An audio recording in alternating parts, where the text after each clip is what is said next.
Tässä vähän ihmiset ymmärrätte nyt tätä fanikaman määrää, että joudun tästä syystä vaihtamaan asuntoa ja. No eipä siinä sitten tästä tehdään sitten semmonen huone, mihin tulee sitten kaikkia tauluja, teidän antamia juttuja kivasti ja sitten mä voin muistella niitä, kun ura on paketissa.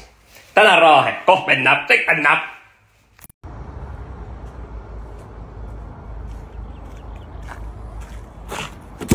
Kaveri hei, sulla ei ole mitään lupaa olla minun auto. Nyt ulos sieltä, se on minun vuoro nyt. Hyvä, pois. Saat kävellä muuten loppumatka. Ota tosta sähköä pikkasen ja lähde kotia. Siitä lataa itses. No niin, hyvä. Moi moi. Hei, tuu takas vaan. Tuu takas. Elä paljon, mene vaan.